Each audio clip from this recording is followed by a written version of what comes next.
Sir, ಸತತ 62 ವರ್ಷಗಳಿಂದ ಶ್ರೀ ದ್ರೌಪದಮ್ಮನವರ ಕರಗ ಮಹೋತ್ಸವವನ್ನು ಬಾಪೂಜಿ ನಗರದಲ್ಲಿ ತುಂಬ ಅದ್ದೂರಿಯಾಗಿ ನೆರವೇರಿಸ್ಕೊತ ಬಂದಿದ್ದಾರೆ ತಮ್ಮ ಕುಟುಂಬದವರು. ಈ ದಿನ ಕೂಡ ದೇವಿಯವರ ಮೆರವಣಿಗೆ ಇದೆ. ಯಾವ ರೀತಿ ಫೀಲ್ ಆಗುತ್ತೆ? ಈ ದೇವಿಯ ವಿಶೇಷತೆ ಏನು ಅಂತ ಈ ಕರಗ ಮಹೋತ್ಸವ? ಈ ದೇವಿಯವರ ವಿಶೇಷತೆ ಏನಂತ ಚಿಕ್ಕಬಳ್ಳಾಪುರ ಜನತೆಗೆ ಬಹಳಷ್ಟು ಚೆನ್ನಾಗಿ ಗೊತ್ತಿದೆ. ಇದು ಫೌಂಡೇಶನ್ನು 1962ನೇ ಇಸ್ವಿಯಲ್ಲಿ ಪ್ರಾರಂಭ ಆಗಿದ್ದು. ದಿವಂಗತ ಎ ಮುನಿಯಪ್ಪನವರು, ಅಂದರೆ ನಮ್ಮ ತಂದೆಯವರು ಫ್ರೀಡಮ್ ಫೈಟರ್, 4 ಸಲ ಶಾಸಕರಾಗಿದ್ದರು. ಅವರು ಮಾಡಿದಂಥ ಈ ಒಂದು ಹಾದಿ ಸತತವಾಗಿ ವಿತೌಟ್ ಬ್ರೇಕ್ ಇದುವರೆಗೂ ಆ ದೇವಿ ಕೃಪೆಯಿಂದ ಬಹಳ ವಿಜೃಂಭಣೆಯಿಂದ ನಡೀತಾ ಇದೆ. ಈ ದ್ರೌಪದಮ್ಮನವರ ಕರಗದ ವಿಶೇಷ ಏನಂದರೆ, ಪ್ರತಿ ಸಾರಿ ಒಂದು ನ್ಯೂ ಪ್ರೋಗ್ರಾಮ್ ಬರುತ್ತೆ.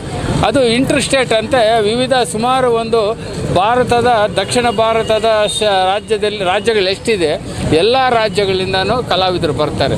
ಇದು 4 ದಿವಸದ ಪ್ರೋಗ್ರಾಮು, ತುಂಬ ಚೆನ್ನಾಗಿರುತ್ತೆ. ಸುಮಾರು ಈ ಒಂದು ಇತಿಹಾಸ ಹೆಂಗಿದೆ ಅಂದರೆ, ಮಹಾಭಾರತನಿಂದ ಪ್ರಾರಂಭ ಆಗಿರೋದು ಇದು ದ್ರೌಪದಮ್ಮನವ್ರ ಕರಗ ಅನ್ನೋದು. ಸೊ ಅದರಿಂದ ಇದೇ ರೀತಿ ಚಿಕ್ಕಬಳ್ಳಾಪುರ ಜನತೆಯ ಸಹಕಾರದಿಂದ ಅರುಂಧತಿ ಹರಿಜನ ಅಭಿವೃದ್ಧಿ ಸಂಘದ ಎಲ್ಲ ನಮ್ಮ ಕಾರ್ಯಕರ್ತರು, ಎಕ್ಸಿಕ್ಯೂಟಿವ್ ಕಮಿಟಿ, ನಮ್ಮ ಬಾಪೂಜಿ ನಗರದ ಎಲ್ಲ ಮಹಿಳೆಯರು ಈ ಒಂದು 4 ದಿನದ ಪ್ರೋಗ್ರಾಮ್ಗೆ ತನು ಮನ ಧನ ಕಂಪ್ಲೀಟ್ ಡೆಡಿಕೇಶನ್ ಕೊಟ್ಟು ಆ ದೇವಿಯವರ ಕೃಪೆಗೆ ಪಾತ್ರರಾಗಬೇಕು ಅಂತ ಹೇಳಿ, ಜನಕ್ಕೆ ಒಳ್ಳೆಯದಾಗಬೇಕು, ಒಳ್ಳೆ ಮಳೆ ಬರಬೇಕು, ಜನಕ್ಕೆ ಸುಖ ಶಾಂತಿ ನೆಮ್ಮದಿ ಸಿಗಬೇಕು ಅಂತ ಈ ಸತತವಾಗಿ ಕರಗನ ನಡೆಸ್ಕೊಂಡು ಬರ್ತಾ ಇದ್ದೀವಿ. ಸರ್, ಇತಿಹಾಸದಲ್ಲಿ ಮೊಟ್ಟ ಮೊದಲನೇ ಬಾರಿಗೆ ಕರಗವನ್ನು ಒಂದು ಮಹಿಳೆ ಹೊರುವಂಥದ್ದು ಇದೆಯಲ್ವಾ? ಆ ಇತಿಹಾಸ, ಆ ಪರಂಪರೆ ಯಾವ ರೀತಿ ಬಂತು? ಪರಂಪರೆ ಏನಂದರೆ, ಮಹಾಭಾರತದಲ್ಲಿ ಯುದ್ಧ ಆಗುವಾಗ ಯುದ್ಧ ಗೆದ್ದ ಮೇಲೆ ಪಾಂಡವರು ದ್ರೌಪದಿಯವರು ಕೈಲಾಸಕ್ಕೆ ಹೋಗುವಾಗ ದ್ರೌಪದಿಗೆ ಸ್ವಲ್ಪ ತಲೆ ತಿರುಗಿದಂಗೆ ಆಗುತ್ತೆ.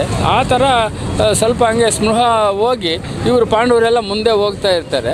ಆಮೇಲೆ ಏನಾಗುತ್ತೆ, ಸ್ಪೃಹ ಬಂದು ನೋಡಿದಾಗ ಒಬ್ಬ ದೊಡ್ಡ ರಾಕ್ಷಸನು ಅಡ್ಡ ಬರ್ತಾನೆ. ಆ ಅಡ್ಡ ಬಂದಾಗ ಇವ್ರು ಮುಂದಕ್ಕೆ ಹೋಗೋಕ್ಕಾಗೋದಿಲ್ಲ. ಆವಾಗ ತಲೆ ಮೇಲೆ ತಲೆಯಲ್ಲಿ, ಭುಜದಲ್ಲಿ, ಬಾಯಲ್ಲಿ, ಆಮೇಲೆ ಕೈಗಳಲ್ಲಿ ಒಂದು ವೀರಕುಮಾರನ ಆಯಮ್ಮನೆ ಉದ್ಭವ ಮಾಡಿ ಅವ್ರ ಮೇಲೆ ಯುದ್ಧಕ್ಕೆ ಬಿಡ್ತಾರೆ. ಅವರು ಆಮೇಲೆ ಇವರೆಲ್ಲ ಹೋಗಿ ಎಂಥ ಹಸಿರು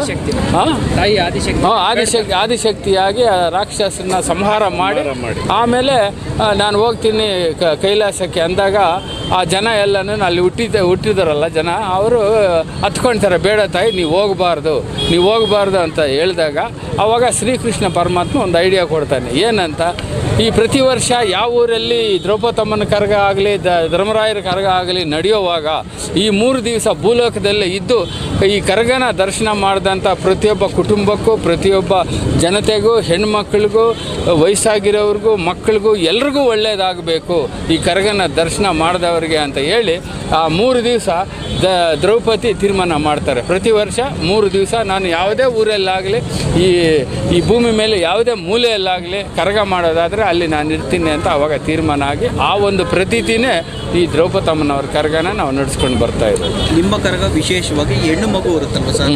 ಯಾಕೆ ಹೆಣ್ಣು ಮಗು ಇರುತ್ತೆ ಅಂತ ಕರಗವನ್ನು? ಇಲ್ಲ, ದ್ರೌಪದಮ್ಮನವ್ರ ಕರಗ ಅಂತ ಹೇಳಿದ್ದೀವಲ್ಲ, ಅದಕ್ಕೆ ಹೆಣ್ಣು ಮಕ್ಕಳು ಒತ್ತರೇ ಅದಕ್ಕೆ ಶ್ರೇಷ್ಠತೆ ಬರುತ್ತೆ. ಅದರಿಂದ ಮೊದಲಿಂದನೂ ಅಷ್ಟೇ ಸುಮಾರು 62ನೇ ಇಸ್ವಿಯಿಂದ ಪ್ರಾರಂಭ ಆಗಿ ಆವಾಗಲೂ ಅಷ್ಟೇ ಹೆಣ್ಮಕ್ಳು, ಇನ್ನು ಮುಂದೆನೂ ಅಷ್ಟೇ ಹೆಣ್ಣುಮಕ್ಕಳೇ ಓರೋದು ಈ ದ್ರೌಪದಮ್ಮನವ್ರ ಕರಗ ಈ ಚಿಕ್ಕಬಳ್ಳಾಪುರದಲ್ಲಿ ಈ ಅರುಂಧತಿ ಹರಿಜನ ಅಭಿವೃದ್ಧಿ ಸಂಘದ ಆಶ್ರಯದಲ್ಲಿ. ವಿಶೇಷವಾಗಿ ನಾನು ಇಲ್ಲಿ ಸೇರಿರ್ತಕ್ಕಂಥ ಎಲ್ಲ ಅಪಾರವಾದಂಥ ಒಂದು ಜನತೆಗೆ ನಾನು ತುಂಬ ಹೃದಯದ ನಮಸ್ಕಾರಗಳನ್ನು ತಿಳಿಸ್ತಾ ಇದ್ದೀನಿ. ಇವತ್ತು ಬೆಳಗ್ಗೆ ಧ್ವಜಾರೋಹಣ ಕಾರ್ಯಕ್ರಮ, ಇವತ್ತು ಸಂಜೆ ಬೆಳ್ಳಿ ರಥೋತ್ಸವ. ಈಗ ವಿಶೇಷವಾಗಿ ನಮಗೆ ಈ ನೃತ್ಯ ಮಾಡೋದಕ್ಕೆ ನಮ್ಮ ಹೆಣ್ಮಕ್ಳು ಬಂದಿದ್ದಾರೆ. ಇದು ಕೂಡ ಒಂದು ವಿನೂತನವಾದಂಥ ಒಂದು ಕಾರ್ಯಕ್ರಮ. ನಾಳೆ ಸಂಜೆ ಹಸಿ ಕರಗ ಇರುತ್ತೆ, ನಾಳಿದ್ದು ದೀಪಾರತಿಗಳಿರುತ್ತೆ.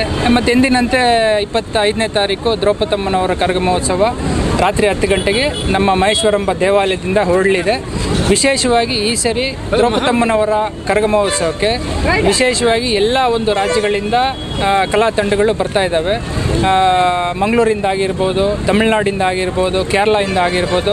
ಕೇರಳದಿಂದನೇ 5 ಕಾರ್ಯಕ್ರಮಗಳು ಬರ್ತಾ ಇದೆ. ಇದು ಹಿರಿಯರು ಹಾಕೊಟ್ಟಿರ್ತಕ್ಕಂಥ ಒಂದು ಮಾರ್ಗದರ್ಶನದಲ್ಲಿ ನಾವು ಈ 3 ಈಗ ನಮ್ಮ ಹಿರಿಯರು ಹೇಳಿದಂಗೆ, ನಮ್ಮ ತಂದೆಯವರು ಹೇಳಿದಂಗೆ, ಈಗ ಆದಿಶಕ್ತಿನ ನಾವು ಆ ಒಂದು 3 ದಿನಗಳ ಕಾಲ ಏನಿದೆ ಆ ಆದಿಶಕ್ತಿಯನ್ನು ನಾವು ಬೇಡುವಂಥದ್ದು ಮತ್ತು ಆ ಆದಿಶಕ್ತಿಯ ಒಂದು ಆಗಮನವನ್ನು ನಾವು ಇಲ್ಲಿ ಕರಗದ ರೂಪದಲ್ಲಿ ನಾವು ಪೂಜೆಯನ್ನು ಮಾಡುವಂಥದ್ದು ನಮ್ಮಲ್ಲಿ ವಾಡಿಕೆ.